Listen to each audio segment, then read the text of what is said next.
Hello everyone, welcome to my YouTube channel Ecofire. Statistics की आज की वीडियो में हम देखेंगे कि स्कोप क्या क्या होते हैं स्टैटिस्टिक्स के। स्कोप के अंडर में हम तीन चीजों को कवर करते हैं। फर्स्ट नेचर, सेकंड आता है हमारा सब्जेक्ट मैटर और उसके बाद में आते हैं हमारे लिमिटेशंस जो हम आगे की वीडियो में देखेंगे। तो नेचर ऑफ स्टैटिस्टिक्स के अंदर बहुत सारे स्टैटिशियन जो है उन्होंने ये बात करी है कि स्टैटिस्टिक्स के दो अलग अलग नेचर है। अब वो दो अलग नेचर क्या क्या है, तो जो प्रोफेसर टिपिट है उनके अकॉर्डिंग अगर हम देखते हैं तो उन्होंने ये बताया है, ये डिफाइन करा है कि नेचर ऑफ स्टैटिस्टिक्स दो टाइप के होते हैं। एक तो ये अपने आप में एक साइंस है और दूसरा ये अपने आप में एक आर्ट है। साइंस हमने इसको क्यों कंसीडर करा है, क्योंकि साइंस का मतलब क्या होता है, सारी चीजें फैक्ट्स एंड फिगर्स के बेसिस पे वेरीफाइबल होती है। यानी कि अगर हमने कोई भी अगर डेटा कलेक्ट करा है तो हम उसको क्या कर सकते हैं, वेरीफाई कर सकते हैं। यही साइंस का काम होता है। इसलिए स्टैटिस्टिक्स को हम साइंस के अंडर में कंसीडर करते हैं।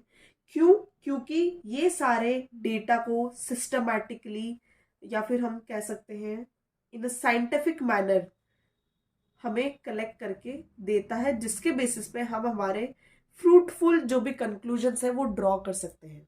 मान लीजिए आपने कोई सर्वे करा किसी एक महिला आयोग के अंदर, आप कोई सर्वे कर रहे हैं, उसके अंदर आपने सारे वुमेन का डेटा निकाल लिया। आपने डेटा तो निकाल लिया, पर क्या वो वेरीफाइबल है, क्या वो वेरीफाइबल नहीं है? अगर वो वेरीफाइबल है तो वो आ जाएगा nature of statistics as a science. उसके बाद में हम देखते हैं statistics as an art. Statistics as an art का मतलब ये होता है कि जो भी हमारे पास क्वांटिटेटिव डेटा स्टैटिस्टिक्स के थ्रू हम कलेक्ट करते हैं उसको हम हमारी रियल लाइफ प्रॉब्लम से कनेक्ट कर सकते हैं। आर्ट क्या होता है? कोई भी एक यूनिक चीज जो आपको हेल्प करती है। तो वही स्टैटिस्टिक्स भी काम करता है कि जो भी आप डेटा कलेक्ट कर रहे हैं, वापस वही कि अगर आप मान लीजिए आप देखना चाहते हैं कि आपकी मंथली इनकम कितनी है, तो या फिर आप कह सकते हैं कि पूरे साल आपकी जितने भी इनकम है उसमें से आप सेविंग कितनी कर पा रहे हैं। तो आपने क्वांटिटेटिव डेटा तो कलेक्ट कर लिया 10-15 लोगों का। अब उसको आप रियल लाइफ प्रॉब्लम से रिलेट करेंगे। रियल लाइफ प्रॉब्लम क्या हो जाती है इनकम से लेके, कि यार हमारी सेविंग्स बहुत कम हो रही है, अब उस सेविंग्स को हम कैसे इंक्रीज करें। तो सबसे पहले हमें सबका डेटा कलेक्ट करना पड़ेगा। तो हमने वो क्वांटिटेटिव डेटा कलेक्ट करा और उसके बेसिस पे हमारे रियल लाइफ प्रॉब्लम्स के हम सोल्यूशन निकाल पा रहे हैं, अंडरस्टैंड कर पा रहे हैं। उसको हम आर्ट कहते हैं। या फिर अगर हम इंडिया के लेवल की बात करें तो हमने अनएम्प्लॉयमेंट का डेटा, जितना भी क्वांटिटेटिव डेटा है उसको कलेक्ट कर लिया। अब ये इंडिया के लेवल पे कैसे काम करेगा, ये हमारे लिए क्वांटिटेटिव डेटा हुआ। अब इससे रिलेटेड प्रॉब्लम हमारी क्या हो रही है, प्रॉब्लम ऑफ एम्प्लॉयमेंट जनरेशन।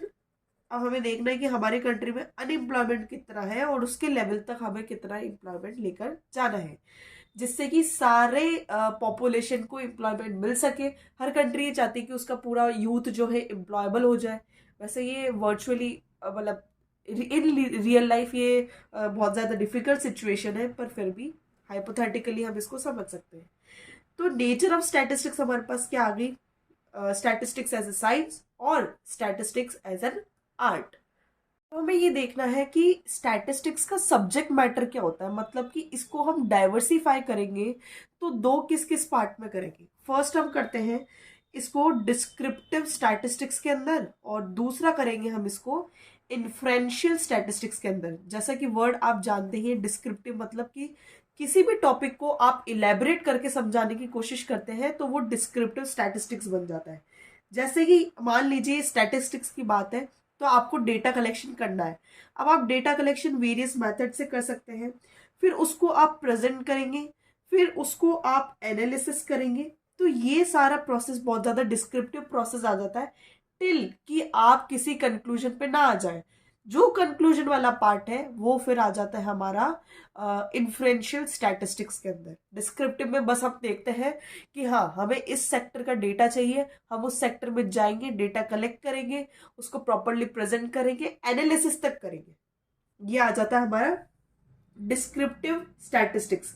इसके अंदर फिर आप अलग अलग टूल्स यूज करेंगे, जैसे कि सेंट्रल टेंडेंसीज के टूल्स होते हैं, जिसके अंदर आपने अगर मैथ्स में पढ़ा हो लोअर क्लासेस में मीन होता है, मीडियन होता है, मोड होता है, या फिर आप हायर क्लासेस में जाएंगे तब आप देखेंगे कि डिस्पर्जन भी यूज करना पड़ता है, कोरिलेशन भी यूज करना पड़ता है। तो ये सारी चीजें आ जाती है हमारे डिस्क्रिप्टिव स्टैटिस्टिक्स के अंदर। यानी कि डेटा कलेक्ट करने से लेकर डेटा को एनालिसिस करने तक हम जो यूज कर रहे हैं वो डिस्क्रिप्टिव में आएगा। उसके आगे का प्रोसेस यानी कि जो हमें कंक्लूजन ड्रॉ करना है, जितने भी मेथड्स हमने यहाँ यूज कर रहे हैं उसके बेसिस पे हम इस डेटा का क्या कंक्लूजन निकाल पा रहे हैं उस गिवन सैंपल ऑफ पॉपुलेशन का। अब मान लीजिए मेरे पास पॉपुलेशन पी है, इसमें सारे जेंडर्स है, मुझे केवल मेल डेटा का एनालिसिस करना है। तो अभी तक जितने भी मेल है उसको मैं पहले डेटा कलेक्शन करूंगी, उस डेटा का प्रेजेंटेशन करूंगी, उसका एनालिसिस करूंगी। तो ये पार्ट कहाँ चला गया हमारा डिस्क्रिप्टिव। अब मेरा टॉपिक ये है कि मुझे देखना है कितने मेल उसमें से वर्किंग है। अब इस कंक्लूजन तक आने के लिए मुझे अब आना पड़ेगा इन्फ्रेंशियल स्टैटिस्टिक्स के अंदर, जो मुझे ये बताएगी कि क्या कंक्लूजन ड्रॉ हो रहा है यूजिंग डिफरेंट डिफरेंट मेथड्स। आगे हम बात करते हैं कि स्टैटिस्टिक्स की लिमिटेशंस क्या है। हर सब्जेक्ट के अपने आप में अगर फायदे हैं तो लिमिटेशंस जरूर होंगे। अब जैसे आपके दिमाग में ऑलरेडी आ जाएगा कि अगर स्टैटिस्टिक्स की बात है तो स्टैटिस्टिक्स में हम केवल एक क्वांटिटेटिव डेटा को कलेक्ट करते हैं। तो सबसे फर्स्ट लिमिटेशन जो हमारे पास आ गई कि it does not study numeric it is the study of numerical facts only. मतलब कि अगर ये केवल न्यूमेरिकल फैक्ट बढ़ रहा है यानी कि वो केवल क्वांटिटेटिव डेटा कलेक्ट कर रहा है, तो फिर हमारे क्वालिटेटिव डेटा का क्या होगा। Qualitative data statistics read out नहीं करता है। अब हम बात कर रहे हैं कंट्री एज अ होल। अब हमें पूरी पॉपुलेशन को सर्वे करना है, पूरी पॉपुलेशन का एनालिसिस करना है सारे फैक्टर्स मिला के। तो आप स्टैटिस्टिक्स के अंदर ये तो जान लेंगे कि कितने वर्किंग है, कितने नॉन वर्किंग है, कितने कौन से सेक्टर में काम कर रहे हैं। लेकिन क्या आप ये बता सकते कि उस पॉपुलेशन में कितनों को जस्टिस है, कितने फ्रेंडशिप करना चाहते हैं, कितने ऑनेस्टी रखना चाहते हैं। क्यों? क्योंकि ये सारे क्वालिटेटिव डेटा है, ये क्वालिटेटिव पर्सपेक्टिव हो जाते हैं on the level of individual perspective. तो यहाँ पर ये लिमिटेशन आ गई कि जो भी स्टैटिस्टिक्स है वो केवल न्यूमेरिकल फैक्ट्स को रीड आउट करता है, वो हमारे क्वालिटेटिव डेटा नहीं बताएगा हमारी सैंपल साइज का। यानी कि पॉपुलेशन में से जो फैक्टर हम रीड आउट कर रहे हैं, सैंपल साइज क्या होती है, मान लीजिए ये पॉपुलेशन है। अब मेरे को पूरी पॉपुलेशन का सर्वे नहीं करना, मुझे केवल एक इस ब्रिक तक का सर्वे करना है। तो ये मेरा क्या हो जाएगा, सैंपल साइज। भले इसमें से 100 लोग हो, भले इसमें 1 लाख हो, भले इसमें 1 करोड़ लोग हो, डजेंट मैटर। पर पूरी पॉपुलेशन में से अगर मैं कुछ सेक्टर का सर्वे कर रही हूं तो वो मेरा क्या हो जाएगा, सैंपल साइज। सेकेंड पॉइंट ये आ जाता है, ये केवल स्टडी ऑफ एग्रीगेट ही करता है। मान लीजिए मैंने देखा कि मेरा एक फ्रेंड है, उसकी मंथली इनकम 10,000 पर मंथ है। अब यहाँ पे मेरे पास एक सिंगुलर डेटा है, तो ये मेरे कुछ किसी काम का नहीं। स्टैटिस्टिक्स में मुझे क्या करना पड़ेगा, एग्रीगेशन निकालना पड़ेगा। और एग्रीगेशन के लिए मान लीजिए मुझे 10 लोगों का फिर डेटा कलेक्ट करने का। फिर 10 लोगों में से किसी की 10,000 होगी, किसी की 15,000 होगी, किसी की 16 होगी। फिर उसमें से 10 में से जितना टोटल आ रहा होगा, टोटल डिवाइड बाय नंबर, फिर वो जो आएगा वो पर मंथ का डेटा मेरा काम का होगा। दैट मीन्स कि जो स्टैटिस्टिक्स है वो केवल एग्रीगेशन पे बात करती है, वो इंडिविजुअल डेटा पे फोकस नहीं करेगी। थर्ड पॉइंट हमारे पास आ जाता है homogeneity of data and essential requirement. Statistics आपसे ये डिमांड करता है कि आप जिस भी डेटा का रीड आउट करना चाहते हैं, एनालिसिस करना चाहते हैं या इंटरप्रिटेशन करना चाहते हैं, वो डेटा होना चाहिए होमोजीनियस इन कैरेक्टर। होमोजीनियस मतलब कि अगर आपने यहाँ से स्टार्ट करा है, यहाँ पे एंड करा है, तो वो स्टार्टिंग से एंड तक एक ही प्रोडक्ट का एनालिसिस होना चाहिए। मान लीजिए अगर हाइपोथेटिकल अपन एग्जाम्पल लेते हैं, मैंने 2 डेटा ले लिए, एक तो वीट का प्रोडक्शन और एक क्लॉथ का प्रोडक्शन। क्या ये कंपैरेबल है? नहीं है। क्यों? क्योंकि वीट को तो हम किस में काउंट कर रहे हैं, क्विंटल या केजीस मान लो आप। और क्लॉथ को आप किस में काउंट करते हैं, मीटर्स में। क्या केजी और मीटर्स को आप कंपेयर कर सकते हैं कि एक मतलब 1 मीटर क्लॉथ को आपको कंपेयर करना है 1 केजी वीट से? इम्पॉसिबल है। इसलिए स्टैटिस्टिक्स हमें ये बोलता है कि होमोजिनिटी ऑफ डेटा चाहिए। अगर आप वीट का पढ़ रहे हैं तो केवल वीट का पढ़िए, क्लॉथ का पढ़ रहे हैं तो केवल क्लॉथ का पढ़िए। उसके बाद फोर्थ आता है results are true on an average.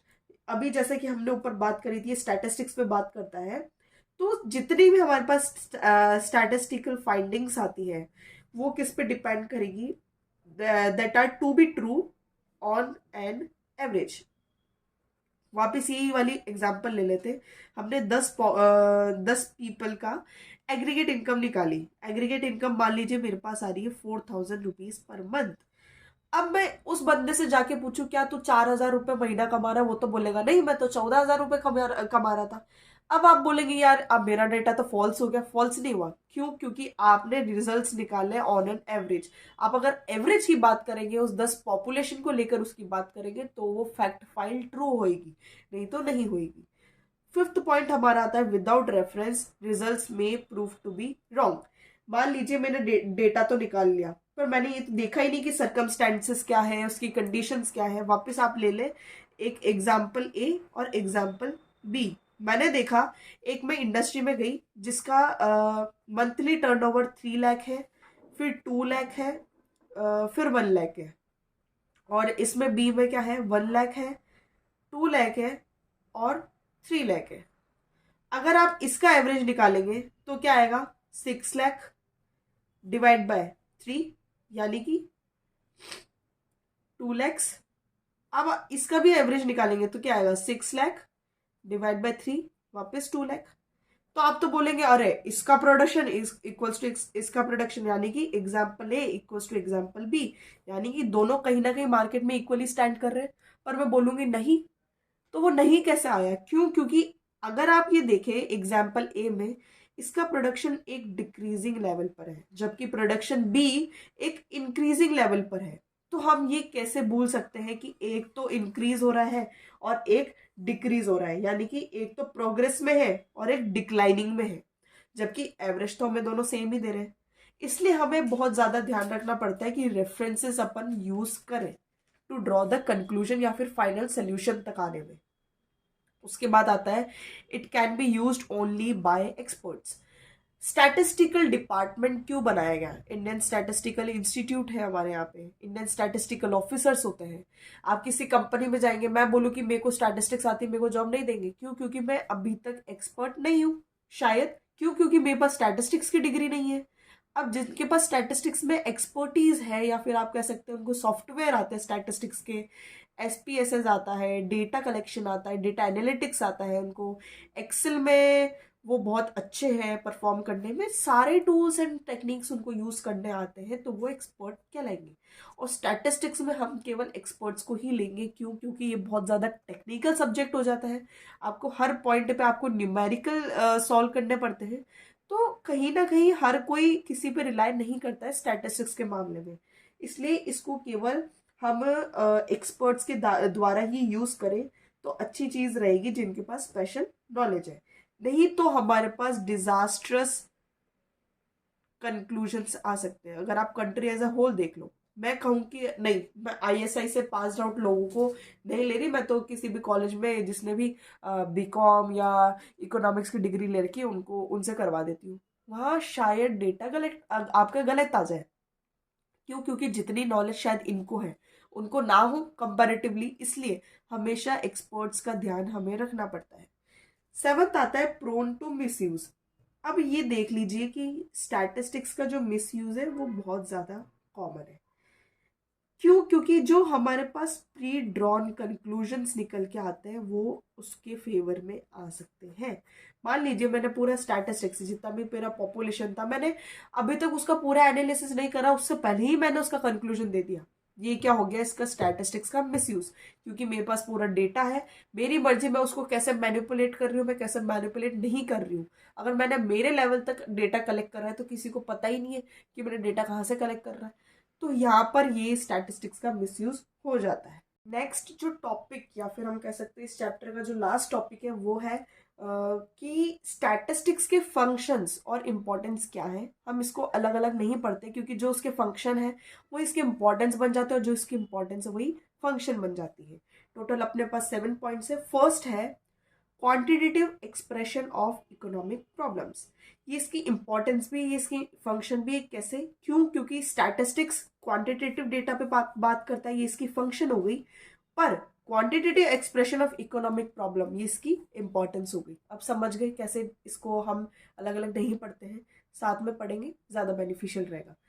Quantitative expression of economic problem जब अगर हम करते हैं तो हमें किसी भी इकोनॉमिक प्रॉब्लम की मैग्नीट्यूड पता लग जाती है। एक तो मैं कहूँ कि यार हमारे कंट्री में अनएम्प्लॉयमेंट बहुत बढ़ती जा रही है दिन पे दिन, कुछ समाधान निकालना पड़ेगा। और एक मैं बोलूँ कि पूरे 100% पॉपुलेशन में 30% पॉपुलेशन अनएम्प्लॉयड है, तो आपको पता चल गया कि आपकी पॉपुलेशन अनएम्प्लॉयमेंट की मैग्नीट्यूड कितनी है, कि मतलब इस इंटेंसिटी कितनी है इस पॉपुलेशन की जो अनएम्प्लॉयड है। फिर आप उसके अकॉर्डिंगली अपनी इकोनॉमिक पॉलिसीज को फॉर्मुलेट करेंगे। तो क्वांटिटेटिव डेटा आपको ये बता देता है कि हाँ मुझे किस लेवल पे काम करना चाहिए। या फिर मैं एक बेसिक एग्जांपल दूं, कोई बच्चा है, जैसे आप ही ले लीजिए, आपके मार्क्स पिछले साल तो 40 आउट ऑफ 100 आ रहे थे, इस बार 20 आउट ऑफ 100 हो गए, तो आप डिग्रेड कर गए।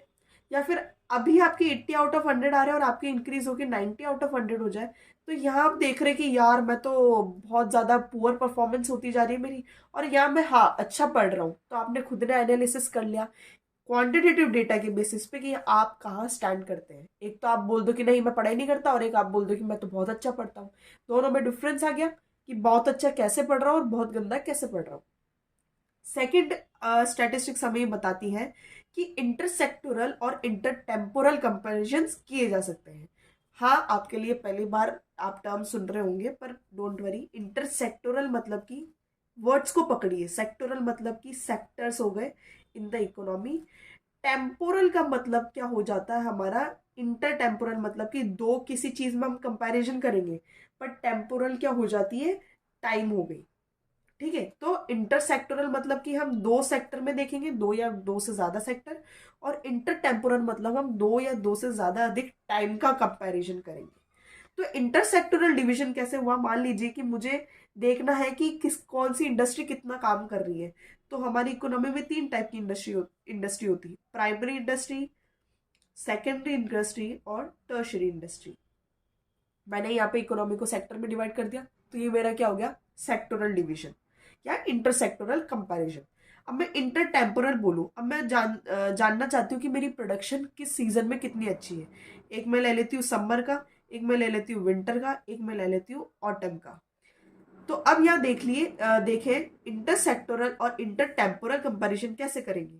मुझे प्राइमरी सेक्टर में पता लगता है कि 40% प्रोडक्शन हो रहा है, सेकेंडरी सेक्टर में 20% प्रोडक्शन हो रहा है, और यहाँ पर 30% का प्रोडक्शन हो रहा है। तो मेरा इंटरसेक्टोरल कंपैरिजन हो गया कि हाँ कौन सा सेक्टर कितना कमा रहा है। अब मैं इंटर टेम्पोरल कंपैरिजन पे आऊं, तो मैं क्या देख रही हूँ, अलग अलग टाइम पीरियड में मेरा प्रोडक्शन कितना हो रहा है। फॉर एग्जाम्पल मेरा क्लॉथ का प्रोडक्शन है, अब मैं कंपैरिजन करना चाहती हूँ कि यार हर सीजन में मेरी कितनी बिक्री हो रही है या मैं कितना प्रोडक्शन कर रहा हूँ। समर में मैं बोलूँ कि मेरी 70% का प्रोडक्शन है, विंटर में मेरा 20% का है, ऑटम में मेरा 10% का है। तो यहाँ पे हमने क्या देख लिया, इंटर टेम्पोरल कंपेरिजन, यानी कि according to different time periods, और इंटर सेक्टोरल में according to different sectors. Third हमारा आता है working out cause and effect relationship. Statistics बखूबी आपको ये बता देता है कि आपके पास जो डेटा सेट है उसके अंदर क्या क्या कॉजेस हैं। क्यों, क्योंकि वो पूरा डायग्नोसिस कर देता है। डायग्नोसिस आप बोलेंगे ये तो मेडिकल टर्म हो गया, नहीं, लेकिन स्टैटिस्टिक्स क्या करता है, पूरे डेटा सेट का पूरा, मतलब आपने कलेक्ट करा, इंटरप्रेट करा, फिर आपने उसका एनालिसिस करा, फिर उसका कंक्लूजन निकाला, तो आप एक कॉज तक आ जाते हैं यार कि हमारे अंदर कमी क्या रह रही है। फिर उस कॉज के बेसिस पे आप निकालते हैं उसके इफेक्टिव रेमेडियल्स। वापस वही एग्जाम्पल, आपके पास अनएम्प्लॉयमेंट का कॉज आ गया। अब गवर्नमेंट क्या सोचेगी, या फिर जो पॉलिसी मेकर्स है वो क्या सोचेंगे, इसके लिए इफेक्टिव रेमेडियल्स हम क्या निकालें। हमें ऐसी कौन सी पॉलिसीज बनाए, मनरेगा पॉलिसी बनी थी, क्यों बनी थी, एम्प्लॉयमेंट हटाने के लिए। रोजगार देते हैं हम लोगों को, क्यों देते हैं, एम्प्लॉयमेंट हटाने के लिए। तो जब हमारे पास कॉज आया तो हमने उसके इफेक्टिव रेमेडियल्स निकाले। फोर्थ पॉइंट हमारे पास आता है कंस्ट्रक्शन ऑफ इकोनॉमिक थ्योरीज और इकोनॉमिक मॉडल्स। जब हमारे पास में एक अच्छा स्टैटिस्टिकल डेटा है, different sets of statistical data है, और वो हमारे को अलग अलग कंक्लूजन ड्रॉ करके दे रहा है। मान लीजिए मेरे को जितनी जरूरत थी उसने मेरे को कंक्लूजन ड्रॉ करके दे दी। अब उस कंक्लूजन के ड्रॉ करने के बेसिस पे अब मैं देखूंगी इसका इकोनॉमिक्स से क्या सिग्निफिकेंस है। स्टैटिस्टिक्स क्या करता है, अगर आप किसी चीज का कोरिलेशन देख रहे हैं कि दो डेटा सेट आपस में कैसे कोरिलेट करते हैं, या फिर अगर मैं निकालना चाहूँ कि इसका मेजर ऑफ डिस्पर्जन कितना है, कि दोनों एक दूसरे से कितना डिफर कर रहे हैं, तो मेरे लिए तो वो इकोनॉमिक के बहुत बेनिफिशियल हो जाएगा, क्योंकि इकोनॉमिक्स के अंदर मैं बहुत लार्ज स्केल पे पढ़ती हूँ कि यार मुझे दो, जैसे रूरल हो गया और अर्बन हो गया, रूरल सेक्टर और अर्बन सेक्टर में मुझे ही पता लगाना है कि यार इन दोनों में कितना गैप है पॉपुलेशन का, या फिर हम कह सकते हैं इन दोनों में कितनी सिमिलरिटी है पॉपुलेशन की। अब वो उस बेसिस पे मैं स्टडी करूंगी, तो मैं डेटा किसका लूंगा, स्टैटिस्टिक्स का। स्टैटिस्टिक्स के डेटा के बेसिस पे मैंने इन दोनों की स्टडी करी, इन दोनों की स्टडी करने के बाद में एक कंक्लूजन पे आऊंगी और उसकी मैं एक थ्योरी डेवलप कर दूंगी। तो मेरे को ये हेल्प करती है इकोनॉमिक थ्योरी या इकोनॉमिक मॉडल डेवलप करने में। उसके बाद हम देखते हैं इकोनॉमिक फोरकास्टिंग। इकोनॉमिक्स आप जान गए, फोरकास्टिंग यानी कि पहले से प्रिडिक्शंस करना। वेदर फोरकास्टिंग आपने सुना, वो कुछ एक उनके पास डेटा सेट रहता है या फिर वो एनालिसिस करते हैं टाइम टू टाइम वेदर का, और उसके बाद में वो कंक्लूजन ड्रॉ करते हुए ये बता देते हैं कि आने वाले 2 दिन में मौसम ऐसा रहेगा। तो जो अपने गवर्नमेंट होती है वो पॉलिसीज बनाती है, वो एक साल आगे की बनाती है। मान लीजिए अगर मुझे 2024 में काम करना है, तो 1 फरवरी 2023 में उसका बजट निकल जाता है, ये मतलब 1 फरवरी 2024 में उसका बजट निकल जाता है, जो रहता है 2024 से 2025 तक के लिए, एक साल के लिए। तो उनको कैसे पता चला कि यार किस सेक्टर में कितना पैसा लगेगा, फॉरकास्टिंग करी होगी उन्होंने कि अच्छा हमने ये एनालिसिस कर लिया, अब इस बेसिस पे अपन एक साल पैसा ऐसे ऐसे एलोकेट करेंगे, तो सारी चीजें सॉर्ट आउट हो जानी चाहिए। तो इकोनॉमिक फोरकास्टिंग क्या होता है कि स्टैटिस्टिकल स्टडीज के बेसिस पे जब आप प्रिडिक्शंस लगाने लग जाए कुछ भी फ्यूचर सर्टेनिटीज का या फिर फ्यूचर इवेंट्स का, तो हम उसको क्या कहेंगे, फोरकास्टिंग कहेंगे। इकोनॉमिक फोरकास्टिंग में बहुत ज्यादा हेल्प करती है, ताकि किस में हेल्प करती है, फ्यूचर प्लानिंग में। हर हर कंडीशन आपकी प्रेजेंट पे नहीं चल सकती, आपको फ्यूचर का भी देखना पड़ता है कि फ्यूचर में इस कंडीशन को कैसे इंप्रूव करा जा सकता है। 6 पॉइंट हमारे पास आता है फॉर्मुलेशन ऑफ पॉलिसीज। अब जैसे हमने इस डेटा के बेसिस पर जैसे इकोनॉमिक थ्योरीज निकाली, इकोनॉमिक मॉडल्स निकाले, उसी डेटा के बेसिस पे उसकी हेल्प लेते हुए हम हमारी पॉलिसीज भी जनरेट करते हैं। जैसे कि वापस वही बात आ गई कि लास्ट ईयर हमारे पास अनएम्प्लॉयमेंट डेटा कितना था, या फिर हम कह सकते हैं कि यहाँ पे बीपीएल रेशियो में कितने लोग आ रहे हैं, हमारी वुमेन एम्प्लॉयमेंट कितनी है। हमारे पास ये 3 डिफरेंट डिफरेंट डेटा है। अब इसके बेसिस पे जितने भी इकोनॉमिस्ट होंगे, जितने भी गवर्नमेंट होगी, वो अब अपना एनालिसिस करेगी कि उनको हर ईयर कौन कौन सी पॉलिसीज निकालनी है ये प्रॉब्लम्स को टैकल करने के लिए। 7th आता है हमारा इकोनॉमिक इक्विलिब्रियम। इकोनॉमिक इक्विलिब्रियम मतलब क्या होता है, एक ग्राफ से समझिए। मान लीजिए ये एक ग्राफ है, एक्स एक्सिस और वाई एक्सिस, ये होती है अपनी demand curve. Demand curve sloping downwards होता है, मतलब कि जैसे मान लीजिए ये प्राइस है और मैं यहाँ पे अपनी क्वांटिटी ऑफ गुड्स परचेज करना चाह रही हूँ, तो जब मेरी प्राइस हाई है मैं अपनी क्वांटिटी कम परचेज कर रही हूँ, और जब मेरी प्राइस लो है तो मैं अपनी क्वांटिटी ज़्यादा परचेज कर रही हूँ। यानी कि प्राइस और क्वांटिटी में एक इन्वर्स रिलेशनशिप है, इसलिए वो डेटा नीचे आ रहा है। दूसरा हम कह रहे हैं कि ये सप्लाई का ग्राफ है। सप्लाई का ग्राफ ऊपर क्यों जा रहा है, जब जब प्राइस बढ़ रही है क्वांटिटी बढ़ रही है, ये देखिए, ठीक है।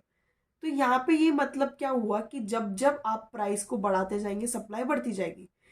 ये डिमांड तो कंज्यूमर पॉइंट ऑफ व्यू से होती है और सप्लाई आपकी होती है प्रोड्यूसर पॉइंट ऑफ व्यू से।